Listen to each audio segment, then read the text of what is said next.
അങ്ങ് കെട്ടിപ്പിടിക്കുക, അത്രയേ വേണ്ടൂ. ഒന്ന് മുത്തം കൊടുക്കുക. ആ ഒരു കൺസേണിലാണ് ഇത് പറയുന്നത്. നിങ്ങൾ മക്കളെ വിഷമിക്കരുത് എന്ന്. സോറി. എല്ലാ ദിവസവും പുതിയൊരു ദിവസമായിട്ട് അങ്ങ് സ്റ്റാർട്ട് ചെയ്യാം. അവർ അനുഭവിച്ചിട്ടുള്ള കാര്യങ്ങളെ അവർക്ക് തിരിച്ചു കൊടുക്കാനായിട്ട് പറ്റുള്ളൂ അല്ലേ കേട്ടോ. മുത്തുകളാണ്. അത്രയും ഇമ്പോർട്ടൻ്റ്. എന്താ ചെയ്യുന്നതെന്നൊക്കെ ചോദിച്ചിട്ട് അങ്ങനെ അങ്ങ് ചോദിക്കും. അപ്പോൾ പെട്ടെന്നൊരു എന്ന് പറഞ്ഞിട്ടൊരു ഞെട്ടൽ വരും. കഴിഞ്ഞ ദിവസമേ മനസ്സിനെ വല്ലാതെ സ്പർശിച്ച ഒരു ലേഖനം വായിക്കാനിടയായി. ഒരുപക്ഷെ നിങ്ങളൊക്കെ കണ്ടിട്ടുണ്ടാകും. ഡിമെൻഷ്യയെക്കുറിച്ചായിരുന്നു. ചിയായിലെ പ്രശസ്ത ന്യൂറോളജിസ്റ്റായ ഡോക്ടർ S.C. സംഗ് എഴുതിയ തനിക്ക് ഡിമെൻഷ്യ വന്നാൽ തൻ്റെ കുടുംബാംഗങ്ങൾ എങ്ങനെ തന്നോട് പെരുമാറണം, എങ്ങനെ തന്നെ ട്രീറ്റ് ചെയ്യണം എന്ന് എഴുതി വെച്ചിട്ടുള്ള കുറച്ച് പോയിന്റ്സ് ആയിരുന്നു അത് ഓരോ പോയിന്റ് വായിച്ചും ഞാൻ ഇങ്ങനെയാണോ എൻ്റെ അമ്മയെ ട്രീറ്റ് ചെയ്യുന്നത്, ഇങ്ങനെയാണോ എൻ്റെ അമ്മയെ നോക്കുന്നത് എന്ന് ഞാനിങ്ങനെ ഓർത്ത് നോക്കിയിട്ടുണ്ടായിരുന്നു. കുറേ കാര്യങ്ങൾ അതുകൊണ്ട് എനിക്ക് കറക്റ്റ് ചെയ്യാനും സാധിച്ചു. ഒരുപാട് പേരുണ്ട്. ഞാൻ വീഡിയോ ഇടുന്ന സമയത്ത് അമ്മയെക്കുറിച്ചുള്ള വീഡിയോ, എൻ്റെ അമ്മ ഡിമെൻഷ്യ ബാധിച്ച് ബെഡ് റിഡൺ ആയിട്ടുള്ള ഒരാളാണ്. അപ്പോൾ അമ്മയെക്കുറിച്ചുള്ള വീഡിയോ ഇടുന്ന സമയത്ത് ഒരുപാട് പേര് എനിക്ക് മെസ്സേജായിട്ടും കമൻ്റായിട്ടും മെയിലായിട്ടും ഒക്കെ അയക്കാറുണ്ട്. എൻ്റെ അമ്മ ഇങ്ങനെയാണ്, എൻ്റെ അച്ഛൻ ഇങ്ങനെയാണ്, അല്ലെങ്കിൽ ഹസ്ബൻഡ് വൈഫ് ഇങ്ങനെയാണ്, ഞാൻ ഇങ്ങനെയാണ് നോക്കുന്നത്, എനിക്ക് ഈ വീഡിയോ കണ്ട് എനിക്ക് ഉപകാരമുണ്ടായി, കുറച്ച് മോട്ടിവേഷൻ കിട്ടി എന്നൊക്കെ പറയാറുണ്ട്. അതുകൊണ്ട് അവർക്ക് അങ്ങനെയുള്ളവർക്ക് കുറച്ചുകൂടെ ഹെൽപ്പ് ആകുമല്ലോ എന്ന് കരുതിയാണ് ഞാൻ ഈ ഒരു കാര്യം പറയുന്നത്. ഞാൻ നോക്കിയിട്ട് പറയാവേ. ഈ ഡോക്ടർ സംഗ് ഒരുപാട് ഡിമെൻഷ്യ പേഷ്യൻസിനെ നോക്കിയിട്ടുള്ള ആളാണ്. അവരുടെ കൂടെ ഒരുപാട് സമയം ചെലവഴിച്ചത് മൂലം ഒരുപാട് കാര്യങ്ങൾ അദ്ദേഹത്തിന് മനസ്സിലായി. ഇങ്ങനെയൊക്കെ ആയിരിക്കണം ഒരു ഡിമെൻഷ്യ എന്ന ആളെ നോക്കേണ്ടത്. അപ്പോൾ അങ്ങനെയാണ് അദ്ദേഹത്തിന് ഡിമെൻഷ്യ വന്നിട്ടുണ്ടെങ്കിൽ ഇങ്ങനെയൊക്കെ വേണം കേട്ടോ പെരുമാറാൻ. കാരണം അന്ന് പറഞ്ഞു കൊടുക്കാൻ പറ്റില്ലല്ലോ. ഒന്നാമത്തെ പോയിന്റാണ്, നിങ്ങൾ ഓരോ തവണ മുറിയിലേക്ക് വരുമ്പോഴും ആദ്യം എൻ്റെ പേര് വിളിച്ച് നിങ്ങൾ ആരാണെന്ന് പറയുക. ഞാൻ ആരാണെന്ന് അറിയാമോ എന്ന് ചോദിക്കരുത്. എനിക്ക് ശരിക്കും അറിയില്ലായിരിക്കാം, പക്ഷെ അത് എന്നെ ഭയപ്പെടുത്തും. ശരിക്കും ഞാൻ പലപ്പോഴും എൻ്റെ അമ്മേൻ്റെ കിടക്കുന്ന റൂമിലേക്ക് എൻ്റെ അമ്മ ബെഡ് റിഡൺ ആണ്. അപ്പോൾ കിടക്കുന്ന റൂമിലേക്ക് ചെല്ലുന്ന സമയത്ത് പലപ്പോഴും നമ്മുടെ ക്യൂരിയോസിറ്റി കൊണ്ട് നമ്മൾ രാവിലെയൊക്കെ ചെല്ലുന്ന സമയത്ത് ചോദിക്കും, എന്നെ മനസ്സിലായോ എന്ന് ചോദിക്കും. അത് പക്ഷേ കേൾക്കുമ്പോൾ അമ്മയ്ക്ക് ചില സമയത്തൊരു അന്താളിപ്പായിരിക്കും, മനസ്സിലായിട്ടുണ്ടാവില്ല. മനസ്സിലായിട്ടില്ലെങ്കിൽ ഇങ്ങനെ തുറച്ചു നോക്കിക്കൊണ്ടിരിക്കും. അപ്പം ഞാൻ ആരാണെന്ന് മനസ്സിലായോ എന്നിങ്ങനെ ചോദിക്കും തോറും അവർക്ക് കൂടുതൽ സ്ട്രെസ് ഉണ്ടാവും. അയ്യോ എനിക്ക് മനസ്സിലാക്കാൻ പറ്റുന്നില്ല, ഞാൻ ഇതാരാ എൻ്റെ മുന്നിൽ നിൽക്കുന്നത് എന്നുള്ള ഒരു അവസ്ഥയായിരിക്കും അവർക്ക് ഉണ്ടാവുക. അത് അവർക്ക് കൂടുതൽ സ്ട്രെസ് ഉണ്ടാക്കും. ശരിക്കും ഞാൻ ഈ ഒരു പോയിന്റ് വായിച്ചതിന് ശേഷം ഇപ്പം ഞാൻ അമ്മേൻ്റെ റൂമിലേക്ക് കയറി ചെല്ലുന്ന സമയത്ത് അമ്മേന്ന് വിളിച്ചിട്ടാണ് പറയുക. അപ്പോൾ അമ്മേന്ന് വിളിക്കുമ്പോൾ അമ്മയ്ക്ക് അറിയാലോ അമ്മേൻ്റെ മോളായിരിക്കും എന്ന്. അമ്മേന്ന് വിളിക്കും. ചിലപ്പോൾ പറയാം, ഞാൻ അങ്ങോട്ട് തന്നെ അങ്ങ് പറഞ്ഞു കൊടുക്കും, ഞാൻ അമ്മേൻ്റെ മോളല്ലേ എന്ന് പറഞ്ഞു കൊടുക്കും. ചിലപ്പോൾ മനസ്സിലാവില്ല കേട്ടോ. ചിലപ്പോൾ എൻ്റെ അമ്മേൻ്റെ അനിയത്തിയായിട്ട് എന്നെ കണക്കാക്കും, എന്നെ വേറെ ആരോ ആയിട്ട് എന്തോ ആയിട്ടാണോ കണക്കാക്കുന്നത് ചിലപ്പോൾ മനസ്സിലാകുകയില്ല.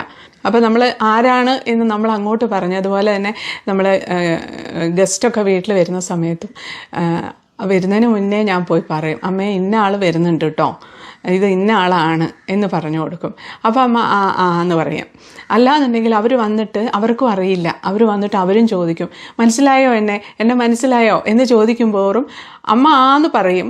പക്ഷേ എങ്കിലും അമ്മയ്ക്ക് കൺഫ്യൂഷൻ ആയിരിക്കും ഉള്ളിൽ. അപ്പോൾ എന്നെ ഇങ്ങനെ നോക്കും, എന്താ ആരാ എന്നുള്ള ഒരു മട്ടിൽ എന്നെ നോക്കും. പിന്നെ അവർ നോക്കും, എന്നാൽ അവരോട് മനസ്സിലായില്ല എന്ന് പറഞ്ഞാൽ അവർക്ക് വിഷമാവും എന്നുള്ളൊരു ചിന്ത കൊണ്ടാണോ എന്തോ മനസ്സിലായി എന്ന് അമ്മ പറയുക. എപ്പോഴും അങ്ങനെയാണ് പറയുക, മനസ്സിലായി എന്ന് പറയും. പക്ഷെ മനസ്സിലായിട്ടുണ്ടാവില്ല. അപ്പം അങ്ങനെ ഒരു കാര്യം എനിക്ക് ഈ ഒരു പോയിന്റ് വായിച്ചപ്പോൾ കറക്റ്റ് ചെയ്യാനായിട്ട് പറ്റി കേട്ടോ. അപ്പോൾ ഡിമെൻഷ്യ ഉള്ള ആരെങ്കിലും വീട്ടിലുണ്ടെങ്കിൽ ഈ രീതിയിൽ വേണം നമ്മൾ അവരുടെ റൂമിലേക്ക് കയറി ചെല്ലാൻ എന്നുള്ള ഒരു കാര്യമാണ് ഈ പോയിന്റിൽ പറഞ്ഞിട്ടുള്ളത്. രണ്ടാമത്തെ പോയിന്റാണ്, ഞാൻ മറ്റൊരു കാലഘട്ടത്തിലാണ് ജീവിക്കുന്നതെന്ന് തോന്നുകയാണെങ്കിൽ എന്നെ വേഗത്തിൽ യാഥാർത്ഥ്യത്തിലേക്ക് തിരികെ കൊണ്ടുവരാൻ ശ്രമിക്കരുത്. ആ ലോകത്ത് കുറച്ചു നേരം എന്നോടൊപ്പം ഇരിക്കുക. ഒരു പക്ഷേ ഞാൻ അവിടെ സന്തോഷവാനായിരിക്കാം. പലപ്പോഴും ഞാൻ അമ്മയുടെ റൂമിലേക്ക് കയറി ചെല്ലുന്ന സമയത്ത് അമ്മ ഇങ്ങനെ കിടക്കുന്നുണ്ടാവും, എവിടെയെങ്കിലും നോക്കി കിടക്കുന്നുണ്ടാവും, അല്ലെങ്കിൽ ഇങ്ങനെ കൈ ഇങ്ങനെ നോക്കി ഇങ്ങനെ കിടക്കുന്നുണ്ടാവും. അപ്പോൾ ആ സമയത്ത് എന്താ അമ്മേ എന്നൊക്കെ പറഞ്ഞ് ഓടി ചെല്ലുകയൊക്കെ ചെയ്യും. അപ്പോൾ അമ്മേ എന്നൊക്കെ പറഞ്ഞ് കയറി ചെല്ലും, ഇത് ആരാ ഇത് എന്താ ചെയ്യുന്നതെന്നൊക്കെ ചോദിച്ചിട്ട് അങ്ങനെയൊക്കെ ചോദിക്കും. അപ്പോൾ പെട്ടെന്നൊരു എന്ന് പറഞ്ഞിട്ടൊരു ഞെട്ടൽ വരും. അത് അവരെ വല്ലാതെ പേടിപ്പെടുത്തും. ചിലപ്പം നോക്കാതെ മൈൻഡ് ചെയ്യാതെ കിടക്കും. പക്ഷെ അങ്ങനെ അവരെ ഡിസ്റ്റർബ് ചെയ്യരുതെന്നാണ് പറയുന്നത്. അപ്പോൾ നമ്മൾ അവരുടെ അടുത്ത് പോയിരുന്ന് അവരുടെ കൂടെ പതുക്കെ കൈയൊക്കെ ഒന്ന് തലോടി ഇങ്ങനെ പിടിച്ച് നോക്കി ചിരിച്ച് ഒക്കെ ഇരിക്കുക. അങ്ങനെ ഇരിക്കുമ്പോഴത്തേക്കും പിന്നെ പതുക്കെ അവർ നമ്മളിലേക്ക് വരും. അല്ലെങ്കിൽ അവരവരുടെ വേറെ ഏതോ ലോകത്തായിരിക്കും. അവർ ഏത് ലോകത്താണെന്ന് നമുക്കറിയില്ല. പലപ്പോഴും ഞാൻ ആലോചിക്കാറുണ്ട്, ഈ ഡിമെൻഷ്യ വന്ന ആരെങ്കിലും തിരിച്ചു വന്നവരുണ്ടോ? ഞാൻ പലപ്പോഴും ആലോചിക്കാറുണ്ട്, അമ്മയുടെ മനസ്സിൽ കൂടെ എന്തായിരിക്കും കടന്നു പോകുന്നുണ്ടാവുക, അമ്മ എന്തായിരിക്കും ആലോചിക്കുന്നുണ്ടാവുക, ഇങ്ങനെ കിടക്കുന്നുണ്ടാവും. ചിലപ്പോൾ ഒന്നും ആലോചിക്കുന്നുണ്ടാവില്ലായിരിക്കാം, എന്താ ഓർമ്മ വരാത്തതെന്നുള്ള ചിന്ത പോലും ഉണ്ടോയെന്ന് അറിയില്ല. അങ്ങനെ അവരുടെ ലോകത്തിരിക്കുന്ന സമയത്ത് അവരുടെ ആ ലോകത്തുനിന്ന് പെട്ടെന്ന് പിടിച്ച് വലിച്ചിങ്ങോട്ട് കൊണ്ടുവരാൻ ശ്രമിക്കരുത്. ഒന്ന് കൈയൊക്കെ ഒന്ന് തലോടി ചിരിച്ച് ഒന്നിങ്ങനെ ഇരിക്കുമ്പോഴത്തേക്ക് അവർ പതുക്കെ നമ്മളെ ലോകത്തേക്ക് വരും. അത് ഞാൻ അനുഭവിക്കുന്ന ഒരു കാര്യമാണ്. അതാണ് ഈ രണ്ടാമത്തെ പോയിന്റ്. ഇനി അടുത്ത പോയിന്റ്, ഞാൻ പഴയ സുഹൃത്തിൻ്റെ വീട്ടിൽ ഭക്ഷണത്തിന് പോകാമെന്ന് പറഞ്ഞാലോ മരിച്ച ബന്ധുവിനെക്കുറിച്ച് സംസാരിച്ചാലോ ദയവായി പുഞ്ചിരിച്ച് അത് സത്യമാണെന്ന പോലെ എന്നോടൊപ്പം അംഗീകരിക്കുക. ഇത് എൻ്റെ അമ്മ ഇപ്പോൾ ബെഡ് റിഡൺ ആണ്, അല്ലാത്തവരുണ്ട് കേട്ടോ, ഒരുപാട് പേര് നടക്കുന്നവരുണ്ട്, അവർക്ക് വേറെ പ്രശ്നങ്ങളൊന്നുമില്ല, ഡിമെൻഷ്യ മാത്രമാണുള്ളത്. അവരൊരു പക്ഷേ പറയാം മരിച്ചുപോയ സുഹൃത്തിൻ്റെ വീട്ടിലേക്ക് പോകണം എന്നൊക്കെ പറഞ്ഞാലും അത് സത്യമാണെന്നുള്ള രീതിയിൽ അങ്ങായിരിക്കും. നമുക്ക് കുറച്ച് കഴിഞ്ഞ് പോകാം, അല്ലെങ്കിൽ നമുക്ക് ശരി പോകാം എന്ന് തന്നെ പറഞ്ഞ് അവരെ ആ ഒരു ഇതിൽ നിന്ന് പിന്നെ അവരെ ചിലപ്പോൾ അത് മറന്നു പോയിക്കോളും. എൻ്റെ അമ്മയാണെങ്കിലും അതെ, പലപ്പോഴും ചോദിക്കും അച്ഛൻ എവിടെ, അച്ഛൻ മരിച്ചിട്ട് കുറേ ആയി, അച്ഛൻ എവിടെയെന്ന് ചോദിക്കും എൻ്റെ അച്ഛൻ. അപ്പോൾ പറയും അപ്പുറത്തുണ്ട്, അല്ലെങ്കിൽ ഭക്ഷണം കഴിക്കുകയാണ്, അങ്ങനെ എന്തെങ്കിലുമൊക്കെ പറയും. അല്ലാതെ നമ്മളിപ്പം അതിലൊക്കെ ഫാമിലി മെമ്പേഴ്സ് എല്ലാം ഉണ്ടെങ്കിൽ അവരോട് കൂടി നിന്ന് ചിരിച്ച് ഇതാ ചോദിക്കുന്നു, മരിച്ച ആളെക്കുറിച്ചാണ് ചോദിക്കുന്നത് എന്നൊക്കെ പറയുമ്പോഴത്തേക്കും അവർക്ക് ഭയങ്കര അവരുടെ മനസ്സിൽ വല്ലാത്തൊരു ഫീലിംഗ് ആയിരിക്കും ഉണ്ടാവും. അയ്യോ ഞാനിത് മറന്നുപോയോ, മരിച്ചുപോയോ, എപ്പോൾ മരിച്ചു, അങ്ങനത്തെ ഒക്കെ ഒരുപാട് ചോദ്യങ്ങളായിരിക്കും അവരുടെ ഉള്ളിലുണ്ടാവുക. അതുകൊണ്ട് അങ്ങനെ ഒരു സിറ്റുവേഷൻ അവർക്ക് ഉണ്ടാക്കാതെ അവർ പറയുന്നത് ശരിയാണ് എന്നുള്ള രീതിയിൽ അങ്ങ് അംഗീകരിച്ചു കൊടുത്തേക്കാം. അടുത്ത പോയിന്റാണ്, എന്നോട് തർക്കിക്കരുത്. അന്നത്തെ അവസ്ഥയിൽ നിങ്ങൾ പറയുന്നതാണോ ശരി, ഞാൻ ഓർക്കുന്നതാണോ ശരി എന്ന് എനിക്ക് തിരിച്ചറിയാൻ കഴിയില്ല. സ്നേഹത്തോടെ എന്നെ ജയിക്കാൻ അനുവദിക്കുക. നടക്കാനൊക്കെ പറ്റുന്ന ആൾക്കാരാണെന്നുണ്ടെങ്കിൽ എവിടെയെങ്കിലുമൊക്കെ ചിലപ്പോൾ സാധനങ്ങൾ കൊണ്ടുവെക്കുമായിരിക്കും, അവരെടുത്ത് റിമോട്ടോ ഒക്കെ എവിടെയും കൊണ്ടുവെക്കും. എന്നിട്ട് പിന്നെ അത് കണ്ടില്ല, ഇതാ ഇപ്പോൾ കുട്ടികളൊക്കെ വേണമെങ്കിൽ വന്ന് പറയും ഇതാ അച്ഛനാണ് ഇവിടെ കൊണ്ടുവച്ചതെന്ന് പറയുമ്പോൾ അവർ പറയേ ഞാനല്ല എന്ന് പറയുകയാണെങ്കിൽ അവരോട് അല്ല അച്ഛനാണ് എന്ന് പറഞ്ഞ് തർക്കിക്കാൻ നിൽക്കാൻ കുട്ടികളെ അനുവദിക്കരുത്. അപ്പോൾ കുട്ടികളോടും കൂടെ ഈ ഒരു കാര്യം പറഞ്ഞു കൊടുക്കണം. അങ്ങനെ പറയരുത്, അതാണോ ഞാൻ കൊണ്ടുവച്ചതായിരിക്കും എന്നങ്ങ് പറഞ്ഞാൽ മതി, അവരങ്ങ് ജയിച്ചോട്ടെ എന്ന് വെച്ച് നമുക്ക് കുഴപ്പമൊന്നുമില്ല. കാരണം അവരല്ലേ അങ്ങനെ ഒരു അസുഖം എന്നുള്ളൊരു സിറ്റുവേഷനിലുള്ളത്, നമുക്ക് കുഴപ്പമില്ലല്ലോ. അപ്പം അവരെ അങ്ങ് അംഗീകരിച്ചു കൊടുക്കുക, അവരെ ജയിക്കാൻ അങ്ങ് അനുവദിക്കുക. അതാണ് വേണ്ടതെന്നാണ് പറയുന്നത്. ഫുഡ് കഴിച്ചിട്ടുണ്ടെങ്കിൽ ഫുഡ് കഴിച്ചില്ല എന്ന് പറയും. അപ്പോൾ ഇപ്പോൾ കഴിച്ച് കുറച്ച് കഴിഞ്ഞിട്ടുണ്ടെങ്കിൽ അവർ മറന്നു പോകുന്നതാണത്. അപ്പോൾ കഴിച്ചോ എന്ന് ചോദിക്കുമ്പം ഇല്ല എന്ന് പറയും. മുമ്പൊക്കെ ഞാൻ പറയായിരുന്നു അമ്മ കഴിച്ചില്ല, ഇപ്പം അല്ലേ കഴിച്ചത് അമ്മ എന്നൊക്കെ പറഞ്ഞ് ഞാൻ ചോദിക്കുമായിരുന്നു. അതപ്പോൾ അമ്മ ഇങ്ങനെ എന്ന് പറഞ്ഞ് ഇങ്ങനെ ഇരിക്കും. കഴിച്ചതായിട്ട് അമ്മയ്ക്ക് ഓർമ്മ ഉണ്ടാവില്ല. അതവർക്ക് ഓർമ്മയില്ലാത്ത അവർ മനഃപൂർവ്വം പറയുന്നതല്ലല്ലോ. അതെയോ കുറച്ച് കഴിഞ്ഞ് കഴിക്കാം എന്ന് പറഞ്ഞാൽ മതി. അവരെ നോക്കാനായിട്ടുള്ള ഹോം നേഴ്സ് ഉണ്ടെങ്കിൽ അവരോടും കൂടെ പറഞ്ഞു കൊടുക്കണം ഇങ്ങനെ ഒരു കാര്യം, ഇങ്ങനെ വേണം അവരോട് പെരുമാറാനെന്ന്. അടുത്ത പോയിന്റ്, ഞാൻ നിങ്ങളെ തിരിച്ചറിയുന്നില്ലെങ്കിൽ ദയവായി വേദനിക്കരുത്. അതുകൊണ്ട് ഞാൻ നിങ്ങളെ സ്നേഹിക്കുന്നില്ല എന്നല്ല, എൻ്റെ മസ്തിഷ്കം ആശയക്കുഴപ്പത്തിലാണ് എന്നത്രേ. പലപ്പോഴും ഞാൻ അനുഭവിച്ചിട്ടുള്ള കാര്യമാണ്. കുറേ മുമ്പൊക്കെ ആദ്യമൊക്കെ എനിക്ക് ഭയങ്കര വിഷമമായിരുന്നു. നീ ആരാന്നൊക്കെ എന്നോട് ചോദിക്കുമ്പോൾ നമുക്ക് ഭയങ്കര ഷോക്കായിരിക്കും. നമുക്കതങ്ങോട്ട് ഉൾക്കൊള്ളാൻ പറ്റില്ല. ആ ഒരു അവസ്ഥ അംഗീകരിച്ച് വരണമെങ്കിൽ നമുക്ക് കുറച്ച് കൂടുതൽ സമയമെടുക്കും. എനിക്ക് കുറച്ച് സമയം എടുത്തിട്ടുണ്ടായിരുന്നു ആരാന്നൊക്കെ ചോദിക്കുമ്പോൾ ഉള്ള ഒരു വിഷമം. പക്ഷേ അതിപ്പോൾ വിഷമിക്കരുത്, കാരണം അവരറിഞ്ഞുകൊണ്ട് ചെയ്യുന്ന കാര്യമല്ല, അവർ മറന്നു പോവുകയല്ലേ. നമ്മളാണെങ്കിൽ ഓർമ്മയുള്ള ഒരാളെ മറന്നു എന്ന് പറയുമോ? ഇല്ലല്ലോ. അങ്ങനെ അങ്ങ് വിചാരിച്ചാൽ മതി. അടുത്ത പോയിന്റ്, ഞാൻ സ്പൂൺ ഉപയോഗിക്കാൻ മറന്നുപോയാൽ ഉടൻ തന്നെ എനിക്ക് ഭക്ഷണം തരാൻ വേണ്ടി നിർബന്ധം കൂട്ടരുത്. ദയവായി എനിക്ക് ഏപ്രണൊക്കെ കെട്ടിത്തന്ന് കൈകൊണ്ട് തന്നെ ഭക്ഷണം കഴിക്കാൻ അവസരം നൽകുക. എൻ്റെ അമ്മയെ സംബന്ധിച്ചിടത്തോളം അങ്ങനെ പറ്റില്ല. അമ്മയ്ക്ക് കൈ ഇങ്ങനെ എങ്ങോട്ടാണ് കൊണ്ടുപോകേണ്ടതെന്ന് അറിയില്ല. അപ്പോൾ അതുകൊണ്ട് അതിന് ശ്രമിച്ചിട്ട് കാര്യമില്ല. എന്നാലും ചില കാര്യങ്ങളൊക്കെ ഞാൻ മുട്ടായിയോ എന്തെങ്കിലുമൊക്കെ അമ്മയ്ക്ക് ഞാനിങ്ങനെ കൊടുക്കും. അമ്മയ്ക്ക് ഭയങ്കര ഇഷ്ടമാട്ടോ മുട്ടായിയൊക്കെ. ഇഷ്ടമുള്ളത് കഴിക്കട്ടല്ലേ, നമ്മളെന്തിനാ അത് കഴിക്കണ്ട ഇത് കഴിക്കണ്ട എന്ന് പറയുന്നത്.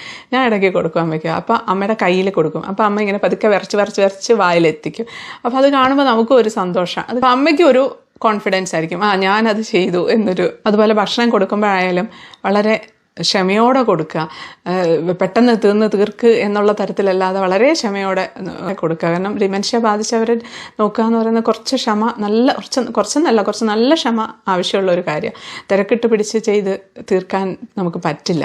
അത് അവരെ അങ്ങ് വല്ലാതെ ഡിസ്റ്റർബ് ചെയ്യും. അപ്പോൾ അത് ഇവിടെ നോക്കുന്ന ചേച്ചിയോടായാലും പറയും, പതുക്കെ കൊടുക്കണം, പതുക്കെ ചെയ്യണം. വേറെ ഒന്നും ചെയ്തിട്ടില്ലെങ്കിലും കുഴപ്പമില്ല. അമ്മയുടെ അടുത്ത് നിൽക്കുമ്പം വളരെ സാവകാശം എല്ലാം പതുക്കെ വേണം ചെയ്യാമെന്ന് ഞാൻ പറയും. ഭക്ഷണമൊക്കെ ഇരുന്ന് കഴിക്കുന്നവരാണെങ്കിൽ ചിലപ്പം സ്പൂണ് പിടിക്കാനൊക്കെ മറന്നു പോയിട്ടുണ്ടാവും. അപ്പം അയ്യോ ഇതെന്താ സ്പൂൺ എന്താ ഇങ്ങനെ പിടിക്കുന്നത്, അങ്ങനെയൊന്നും ചോദിക്കാതെ അവർക്ക് ഇതെടുത്താൽ ഇങ്ങനെ പിടിച്ചാൽ മതി എന്ന് പറഞ്ഞു കൊടുത്താൽ മതി. ഇത് ചിലപ്പോൾ നമ്മൾ പല പ്രാവശ്യം പറയേണ്ടി വരും കേട്ടോ. എൻ്റെ അമ്മ ഈ ഒരു അവസ്ഥയിൽ എത്തുന്നതിന് മുന്നത്തെ ഒരു അവസ്ഥയുണ്ടായിരുന്നു. അമ്മ ഇരുന്ന് ഭക്ഷണം കഴിക്കുമായിരുന്നു. അപ്പോൾ അമ്മയ്ക്ക് ഡിമെൻഷ്യ ആണെന്നുള്ള കാര്യം ഞങ്ങൾ അറിഞ്ഞിട്ടില്ല. ആ സമയത്ത് ഒരു ദിവസം അമ്മ കഞ്ഞി കുടിക്കുമായിരുന്നു സ്പൂണ് വെച്ചിട്ടേ. അപ്പം അമ്മേനെ നോക്കുന്ന ചേച്ചിയുണ്ട്, ഞങ്ങൾ വീട്ടിലില്ല, പുറത്ത് പോയിട്ടുണ്ടായിരുന്നു. അപ്പോൾ ചേച്ചി നോക്കുന്ന സമയത്ത് അമ്മ സ്പൂൺ എടുത്ത് കഞ്ഞി കുടിക്കുന്നു, ഫോൺ ഇങ്ങനെ കയ്യിലുണ്ടാവും കേട്ടോ എപ്പോഴും. അപ്പോൾ ഫോൺ നോക്കിയിട്ട് ഫേസ്ബുക്കാണ്, എപ്പോഴും ഫേസ്ബുക്കിലായിരിക്കും. അപ്പോൾ ഫോൺ നോക്കി ഇങ്ങനെ കഞ്ഞി കുടിക്കും, ഒരു സ്പൂൺ എടുത്ത് ഫോണിന് കൊടുക്കും. അപ്പോൾ ഈ ചേച്ചി ഇതൊക്കെ നോക്കിയെന്ന് ചേച്ചിക്ക് മനസ്സിലാവും. ചേച്ചിക്ക് ചിരി തുടങ്ങി. ചേച്ചി ഉടനെ ചേച്ചിയുടെ ഫോൺ എടുത്ത് വീഡിയോ എടുക്കാൻ തുടങ്ങി. അത് കഴിഞ്ഞ് ചമ്മന്തി എടുത്ത് ഇതിൻ്റെ മേലെ എല്ലാം ഇങ്ങനെ അങ്ങ് തേച്ച് വെക്കും. ചിലപ്പോൾ കഴിക്കും. കുറച്ച് കഴിഞ്ഞപ്പോൾ ചേച്ചി ഇരുന്ന് ചിരിക്കുന്ന ഒച്ച കേട്ട് നോക്കിയപ്പോൾ അപ്പോഴാണ് അമ്മ റിയലൈസ് ചെയ്യുന്നത് അമ്മ എന്തായി കാണിക്കുന്നത്, ഫോണിൽ മുഴുവൻ ചമ്മന്തിയൊക്കെ ആയിട്ട്. അപ്പോൾ അമ്മയും ചിരിക്കാൻ തുടങ്ങി അന്ന്. പക്ഷെ അമ്മ അത് അങ്ങ് ആക്സെപ്റ്റ് ചെയ്ത് അങ്ങ് ചിരിച്ചു, എനിക്കങ്ങ് എന്തൊക്കെയോ ഞാൻ കളിക്കുന്നു എന്നുള്ളതിൽ. പക്ഷെ എങ്കിലും അമ്മയുടെ ഉള്ളിൽ ചിലപ്പോൾ ഒരു കൺഫ്യൂഷൻ ഉണ്ടായിട്ടുണ്ടാവും, എന്തുകൊണ്ടാണ് ഞാൻ ഇങ്ങനെ കാണിക്കുന്നത് എന്നുള്ളത്. കാരണം അമ്മേനോട് ഞങ്ങൾ പറഞ്ഞിട്ടുണ്ടായിരുന്നില്ല ട്യൂമറാണെന്നാണ്. ഭയങ്കര സെൻസിറ്റീവാണ് അമ്മയ്ക്കൊരു അസുഖം വരുമെന്ന് പറഞ്ഞാൽ അമ്മയ്ക്ക് ഭയങ്കര പേടിയാണ്. അമ്മ ഹോസ്പിറ്റലിൽ പോലും പോകില്ല, അത്രയും പേടിയാണ്. അപ്പോൾ അതുകൊണ്ട് അമ്മയെ അറിയിക്കേണ്ടെന്ന് വിചാരിച്ചു. പക്ഷേ എങ്കിലും അമ്മയൊരു ഡോക്ടറാണ്. അമ്മ ഒരുപാട് പേഷ്യൻസിനെ നോക്കി ആശ്വാസം കൊടുത്തിട്ടുള്ള ഒരു ഡോക്ടറാണ്. എന്നോട് തന്നെ പറഞ്ഞിട്ടുണ്ട് ക്യാൻസർ പേഷ്യൻ്റ് ഉണ്ട്, ബ്രെയിൻ ട്യൂമർ പേഷ്യൻ്റ് ഉണ്ട് എന്നൊക്കെ അമ്മ പറഞ്ഞിട്ടുണ്ട്. അവർക്ക് ആശ്വാസം കൊടുക്കാൻ അമ്മയ്ക്ക് പറ്റിയിട്ടുണ്ട്. പക്ഷെ അമ്മയുടെ ഒരു സിറ്റുവേഷൻ വന്നപ്പോൾ അമ്മേനെ ഹെൽപ്പ് ചെയ്യാൻ പറ്റാത്തൊരവസ്ഥയായിപ്പോയി. പക്ഷേ എങ്കിലും ഞങ്ങൾ ഹോമിയോ മെഡിസിൻ തന്നെ, അമ്മ ഹോമിയോ ഡോക്ടറാണ്, അപ്പോൾ ഹോമിയോ മെഡിസിൻ കൊടുക്കുന്നുണ്ട്. അമ്മയ്ക്ക് തന്നെ പരിചയമുള്ള ഒരു ഡോക്ടറുണ്ട്. അപ്പോൾ ആ ഡോക്ടറെ അന്ന് തന്നെ ഞങ്ങൾ കോൺടാക്ട് ചെയ്ത് ആ ഡോക്ടറോട് വിവരങ്ങളൊക്കെ പറഞ്ഞ് അതിനനുസരിച്ച് മെഡിസിൻ ഇതിൻ്റെ കൂടെ കൊടുക്കുന്നുണ്ട്. അപ്പോൾ എന്നെങ്കിലും അമ്മ ജീവിതത്തിലേക്ക് തിരിച്ചു വരും എന്നുള്ളൊരു പ്രതീക്ഷയിലാണ് ഇപ്പോഴും ഞാനുള്ളത്.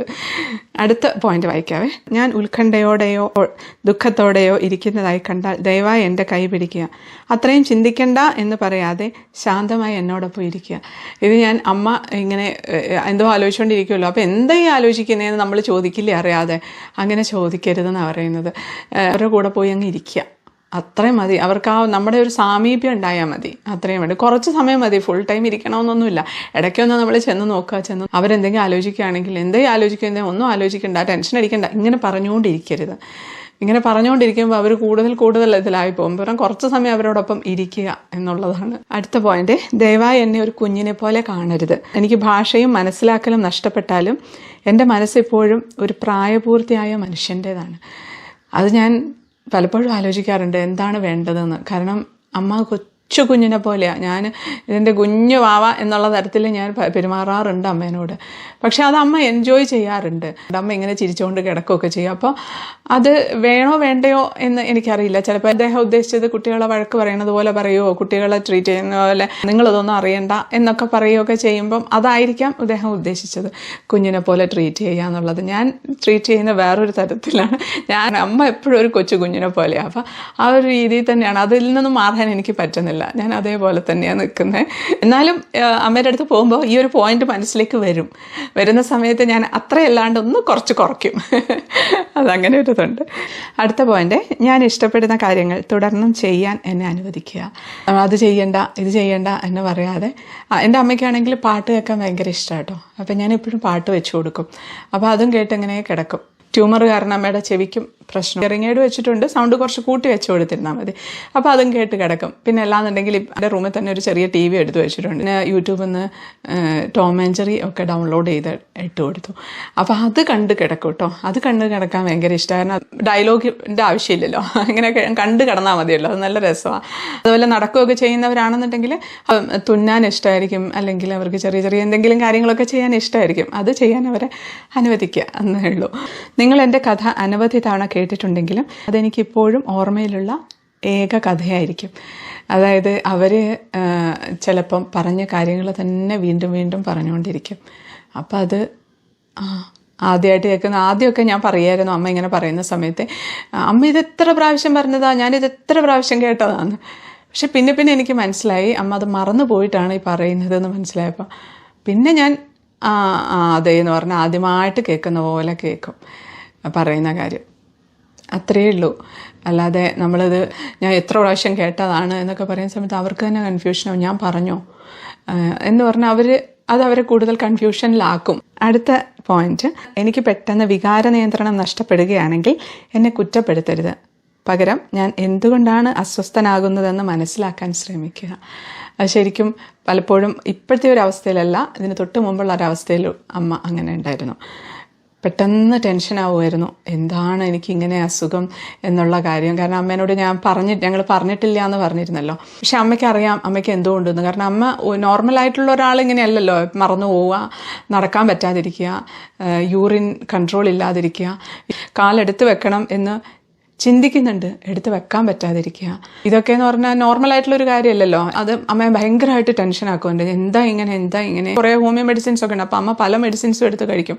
അത് കഴിച്ചിട്ട് സാധാരണ അമ്മ അങ്ങനത്തെ എന്തെങ്കിലും കഴിക്കും, അമ്മയ്ക്ക് എന്തെങ്കിലും അസുഖം ഉണ്ടെങ്കിൽ അതങ്ങ് കുറയും. എനിക്കും അങ്ങനെയായിരുന്നു. എനിക്ക് എന്തെങ്കിലും ഒരു വരും, അമ്മ ഇങ്ങനെ ഉണ്ട് എന്ന് പറയുമ്പോൾ അമ്മ ഇന്ന മരുന്ന് കഴിച്ചോ എന്ന് പറയുമ്പോൾ അത് കഴിക്കുമ്പോൾ അതങ്ങ് മാറും. പക്ഷെ ഇപ്പം എനിക്കത് പറ്റുന്നില്ല. ഇപ്പം ഞാൻ എൻ്റെ വീട്ടിൽ കുറേ മരുന്നുകളുണ്ട്, പക്ഷെ അതൊക്കെ ഞാൻ അനക്കാതെ വെച്ചിരിക്കുക. ചില സമയത്തൊക്കെ ഞാൻ അമ്മയുടെ അടുത്ത് പോയി ചോദിക്കും, അമ്മ ഇത് ഞാൻ കഴിക്കട്ടെ, ചുമ്മാ ഞാൻ ചോദിക്കും എന്തെങ്കിലും ഒന്ന് കേൾക്കാനായിട്ട്. അങ്ങനെ പക്ഷേ ഒന്നും അമ്മയുടെ അടുത്തൊന്നും റിപ്ലൈ ഒന്നും ഉണ്ടാവില്ല. അമ്മ മരുന്നുകളൊക്കെ മറന്നു. ആദ്യം ഏറ്റവും അവസാനം വരെ അമ്മയ്ക്ക് മരുന്ന് ഓർമ്മയുണ്ടായിരുന്നു. എന്ത് കാര്യം മറന്നു പോയാലും മരുന്നുകളുടെ പേരും അസുഖത്തിന് എന്ത് മരുന്ന് കഴിക്കണം എന്നതൊക്കെ അമ്മക്ക് ഓർമ്മ ഉണ്ടായിരുന്നു. ഏറ്റവും അവസാനം അമ്മ മറന്നുപോയത് മരുന്നുകളായിരുന്നു. അത് ഭയങ്കര വിഷമമായിരുന്നു എനിക്ക്. അതുപോലെ ചില സമയത്ത് ദേഷ്യം വരും. അപ്പോൾ അതൊക്കെ എന്തിനാണ് എന്ന് ചോദിച്ച് അവരെ കുറ്റപ്പെടുത്താതെ അത് അവരുടെ അസുഖം കൊണ്ടാണ് അങ്ങനെ അവർ പെരുമാറുന്നത് എന്നങ്ങ് മനസ്സിലാക്കി കഴിഞ്ഞാൽ തീരുന്നൊരു പ്രശ്നമേ ഉള്ളൂ. നമ്മൾ ശരിക്കും ഭയങ്കര ബുദ്ധിമുട്ടാണ്.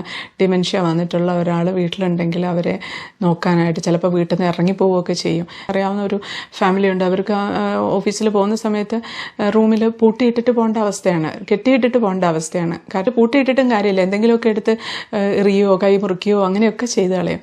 അപ്പോൾ അങ്ങനെയുള്ള അവസ്ഥയിലൂടെയൊക്കെ പലരും കടന്നു പോകുന്നുണ്ട്. എന്ത് ചെയ്യാൻ പറ്റും അല്ലേ, ഓരോ അവസ്ഥകൾ. അടുത്ത പോയിന്റ്, മറ്റുള്ളവർ നിങ്ങളോട് എങ്ങനെ പെരുമാറണമെന്ന് നിങ്ങൾ ആഗ്രഹിക്കുന്നുവോ അതുപോലെ തന്നെ എന്നോടും പെരുമാറുക. ഡിമെൻഷ്യ ബാധിച്ചവരോടെന്ന് മാത്രമല്ല, അല്ലാതെ തന്നെ നോർമൽ ലൈഫിൽ നമുക്ക് എടുക്കാൻ പറ്റുന്ന നല്ലൊരു പോയിന്റാണ് എങ്ങനെ ഒരാളോട് പെരുമാറണം എന്നുള്ളത്. മറ്റുള്ളവർ നമ്മളോട് എങ്ങനെ പെരുമാറണം എന്ന് ആഗ്രഹിക്കുന്നുവോ ആ രീതിയിൽ തന്നെ നമ്മൾ മറ്റുള്ളവരോടും പെരുമാറുക. അപ്പോൾ നമുക്കും അത് തന്നെ തിരിച്ച് കിട്ടും എന്നുള്ള തരത്തിൽ. പക്ഷേ ഡിമെൻഷ്യ ബാധിച്ചിട്ടുള്ളവരാണെങ്കിൽ തിരിച്ച് നമ്മൾ പ്രതീക്ഷിക്കരുത്, നമ്മൾ അങ്ങനെ അങ്ങോട്ട് പെരുമാറുക, അത്ര മാത്രമേ ഉള്ളൂ. ഇപ്പോൾ വീഡിയോ ഇടുന്ന സമയത്ത് പലരും മെസ്സേജ് അയക്കാറുണ്ട് കേട്ടോ, ചേച്ചി എങ്ങനെയാണ് ഇത്രയും ഇതായിട്ട് നോക്കുന്നത്, ഇത്രയും നല്ല അമ്മ ആയതുകൊണ്ടല്ലേ. എൻ്റെ അച്ഛൻ അല്ലെങ്കിൽ അമ്മ വളരെ മോശമായിട്ടാണ് എന്നോട് പെരുമാറിയിട്ടുണ്ടായിരുന്നത്, അപ്പോൾ അതുകൊണ്ട് എനിക്ക് അങ്ങോട്ട് തിരിച്ച് അങ്ങനെ ചെയ്യാൻ പറ്റുന്നില്ല എന്ന് പറഞ്ഞിട്ട്. ശരിയാണ്, എൻ്റെ അമ്മ വളരെ നല്ലൊരു അമ്മയാണ്. കാരണം എന്നെ വഴക്ക് പറഞ്ഞിട്ട് പോലും ഇല്ല കേട്ടോ. പക്ഷേ ഇതുപോലെയുള്ള ആൾക്കാരുണ്ട്, എനിക്കറിയാം. മക്കള് അച്ഛനോടും അമ്മയോടും സംസാരിക്കുന്നില്ല പ്രായമായിട്ട്. ശരിക്കും പലരും ആ മക്കളെ കുറ്റപ്പെടുത്തും.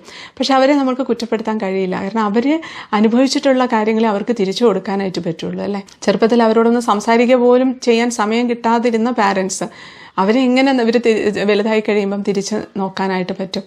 പക്ഷേ പറ്റുമെങ്കിൽ നമ്മളൊന്ന് പുറത്തു കൊടുക്കുക. ഞാനും അങ്ങനത്തെ കുറേ അവസ്ഥയിലൂടെയൊക്കെ പോയിട്ടുണ്ട്. കാരണം എൻ്റെ അച്ഛൻ ഭയങ്കര ദേഷ്യക്കാരനായിരുന്നു. കാരണം എന്തെങ്കിലും വെച്ച് കഴിഞ്ഞാൽ അത് അവിടെ നിന്ന് മാറിയിരുന്ന വഴക്കൂർ, അങ്ങനെ ഒത്തിരിയും സ്ട്രഗിൾ ചെയ്തിട്ടുണ്ട് ഞാൻ ചെറുപ്പത്തിൽ. പക്ഷേ എന്നാൽ ഭയങ്കര സ്നേഹവുമാണ്. അപ്പോൾ ആ ഒരു സിറ്റുവേഷൻ എനിക്ക് മനസ്സിലാകുന്നുണ്ട് നല്ലപോലെ.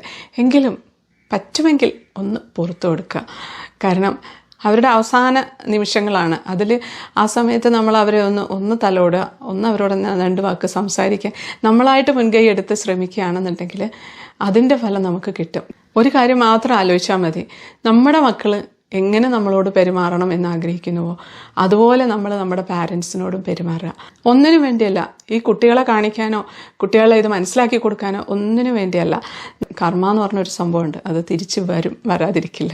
അതുകൊണ്ട് പറ്റുമെങ്കിൽ പുറത്തു കൊടുക്കുക, സ്നേഹിക്കാൻ ശ്രമിക്കുക, അത്രയേ പറയാൻ പറ്റുള്ളൂ. അടുത്ത പോയിന്റ് വായിക്കാവേ. വീട്ടിൽ കുറച്ച് ലഘുഭക്ഷണങ്ങൾ എപ്പോഴും സൂക്ഷിക്കുക. അത് നമ്മൾ എന്തായാലും വെക്കുമല്ലോ അല്ലേ. അടുത്ത പോയിന്റ്, നിങ്ങൾ എന്നെക്കുറിച്ച് സംസാരിക്കുമ്പോൾ ഞാൻ ഇല്ലാത്തതുപോലെ കരുതാതെ എൻ്റെ മുഖത്ത് നോക്കി സംസാരിക്കുക. അത് വലിയൊരു പോയിന്റാണ് കേട്ടോ. കാരണം ഞാൻ പലപ്പോഴും പറയാറുണ്ട്, നമ്മൾ തന്നെ നിന്ന് സംസാരിക്കുകയാണെങ്കിൽ നമ്മളെ ഫാമിലിയിലുള്ള എല്ലാവരും ഉണ്ടാവും അല്ലേ. അപ്പോൾ എല്ലാവരും കൂടെ നിന്ന് നമ്മളെക്കുറിച്ചുള്ള കാര്യങ്ങളായിരിക്കാം പറയുന്നത്, എങ്കിൽ പോലും അവർക്കത് കൺഫ്യൂഷൻ ഉണ്ടാക്കും. ഇവരെന്നെക്കുറിച്ചാണോ പറയുന്നതെന്നൊരു ചിന്തയുണ്ടാവും. ഇതെന്തായി പറയുന്നത് എന്ന് പറഞ്ഞാൽ അവരോടൊപ്പം നിൽക്കുകയാണെങ്കിൽ അവരെയും കൂടെ അതിൽ ഉൾപ്പെടുത്താൻ ശ്രമിക്കുക, അവരോട് തന്നെ സംസാരിക്കുക. അതെപ്പോഴും ഞാൻ ആദ്യം മുതലേ ശ്രദ്ധിക്കുന്ന ഒരു കാര്യമായിട്ട്. അതുപോലെ വീട്ടിൽ ജോലിക്ക് നിൽക്കുന്ന ചേച്ചിയുണ്ട്, അതിൻ്റെ കൂടെ മുമ്പുണ്ടായിരുന്ന ചേച്ചിയുണ്ട്. ആ ചേച്ചി ഇടയ്ക്കിടയ്ക്ക് കാണാൻ വരും കേട്ടോ, അമ്മേനെ വലിയ ഇഷ്ടം. അപ്പോൾ ആ സമയത്താണേലും അവർ ഭക്ഷണം കഴിക്കുകയാണെങ്കിലും ഞാൻ പറയും, അമ്മയ്ക്ക് ഇഷ്ടമുള്ള ഭക്ഷണമായിരിക്കും ചിലപ്പോൾ അവർ കഴിക്കുന്നത്. അപ്പോൾ അത് അമ്മയ്ക്ക് ഒരു ചെറിയ രീതിയിലൊരു കൊതി ഉണ്ടാവും, എനിക്ക് കഴിക്കാൻ പറ്റുന്നില്ലല്ലോ എന്നൊരു തോന്നലൊക്കെ വരില്ലേ. അപ്പോൾ അതുകൊണ്ട് അവിടെ ഇരുന്ന് ഭക്ഷണം കഴിക്കരുത്, പുറത്തു പോയിട്ട് കഴിക്കണം.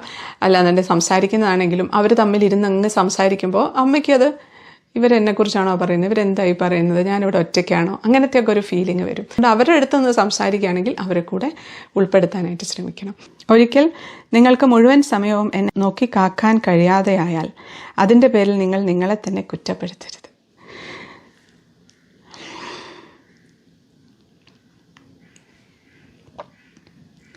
എപ്പോഴും നമുക്ക് ഒരേപോലെ നോക്കാൻ പറ്റണം എന്നില്ല അല്ലേ.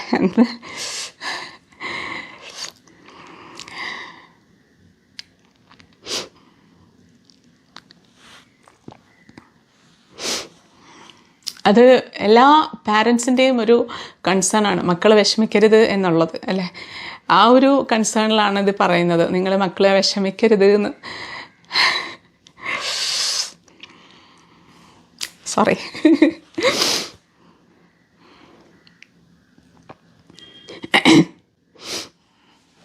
അങ്ങനെയാണ് എല്ലാ പാരൻസും. നമ്മളായാലും നമ്മളെ മക്കൾ ഒരിക്കലും വിഷമിക്കരുതെന്നല്ലേ ചിന്തിക്കുള്ളൂ.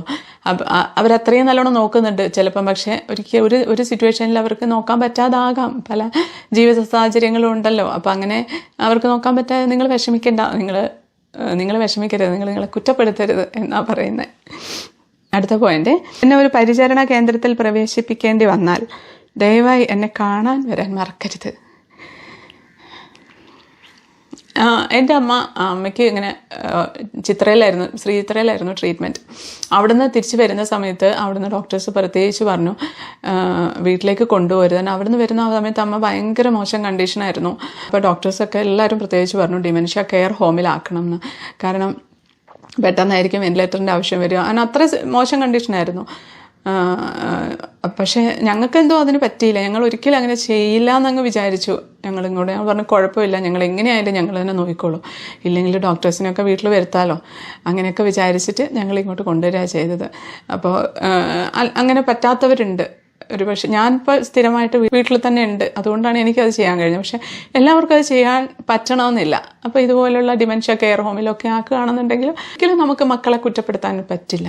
കാരണം ഡിമെൻഷ്യ വന്ന ഒരാളെ നോക്കാൻ വേണ്ടി സ്ഥിരമായിട്ട് ഒരാൾ കൂടെ ഉണ്ടായിരിക്കണം. ഒരാളെന്ന് പറഞ്ഞാൽ നമ്മൾ പൂർണ്ണമായിട്ടും ഹോം നേഴ്സിനെയോ നോക്കുന്ന ഒരാളെ ഏൽപ്പിച്ച് പോകാനും പറ്റില്ല. കാരണം അവരെങ്ങനെയായിരിക്കും അവരോട് നമുക്ക് ഉറപ്പിച്ച് പറയാൻ പറ്റും. എത്രത്തോളം സ്നേഹമുള്ളവരായാലും നമ്മുടെ സ്വന്തം പോലെ ആവില്ലല്ലോ അവർ അല്ലേ.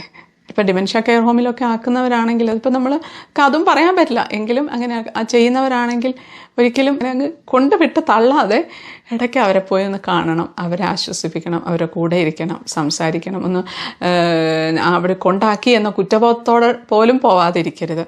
അങ്ങനെ വിചാരിക്കേണ്ട, കുറ്റബോധം വേണ്ട, പറ്റാത്തത് കൊണ്ടാണല്ലോ, സാരമില്ല എന്നങ്ങ് വിചാരിക്കുക, അത്രയേ ഉള്ളൂ.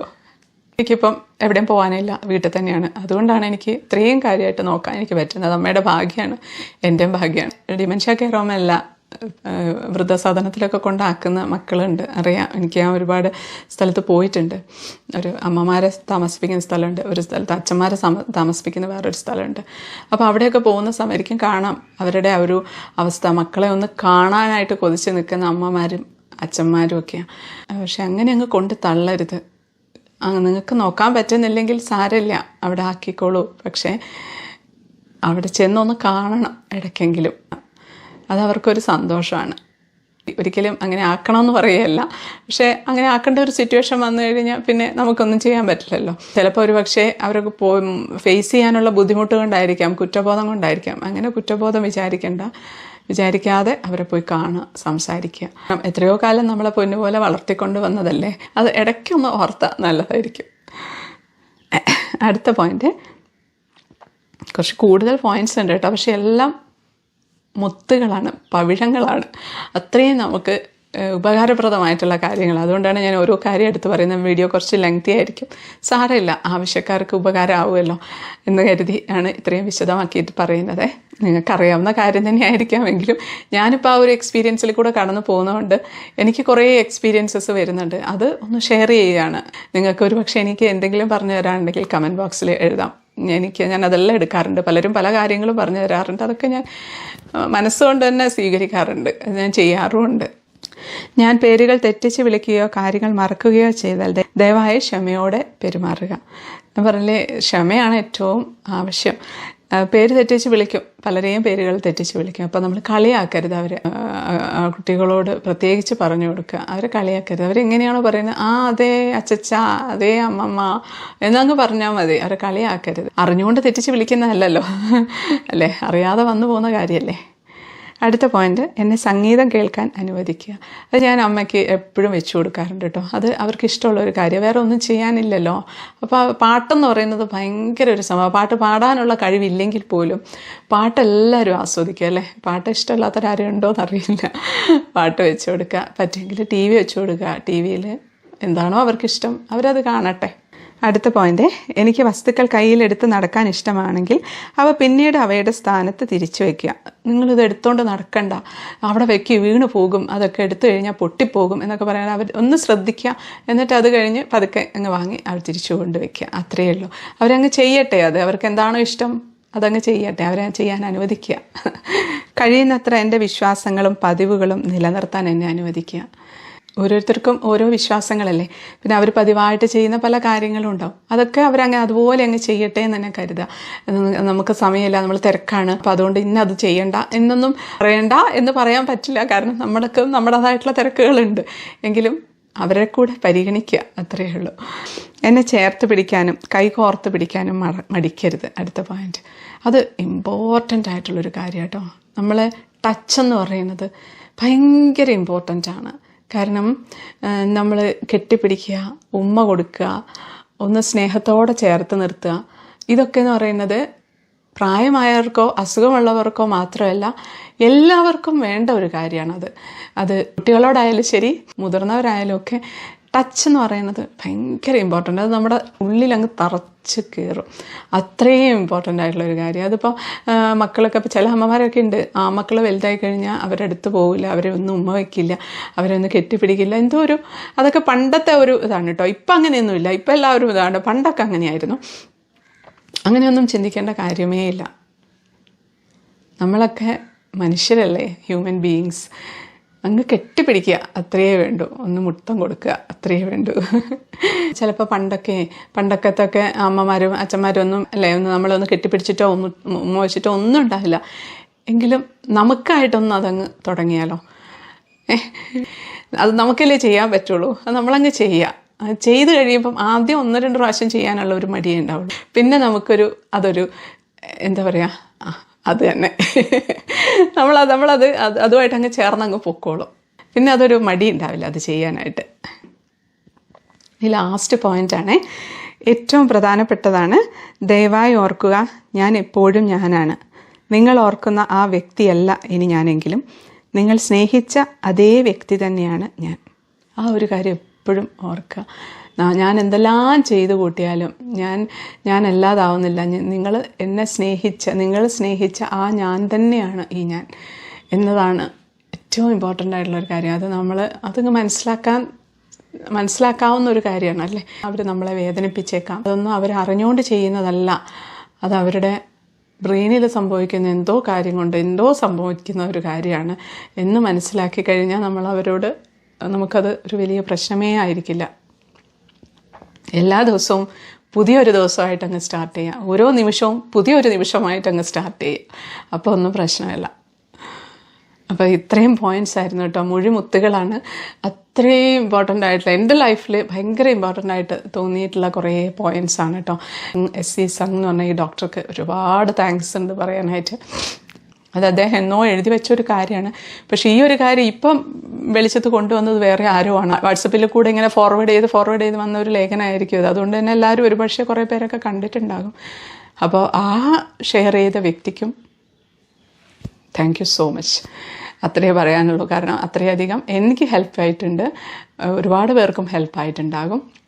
അപ്പോൾ ഇത്രയും നേരം എന്നെ കേട്ടിരുന്നവർ ഉണ്ടെങ്കിൽ എല്ലാവരും കേട്ടിരിക്കാനുള്ള ക്ഷമയൊന്നും ഉണ്ടാവില്ല. ഇച്ചിരി കുറച്ച് ലെങ്തി ആയിട്ടുള്ള വീഡിയോ അല്ലേ.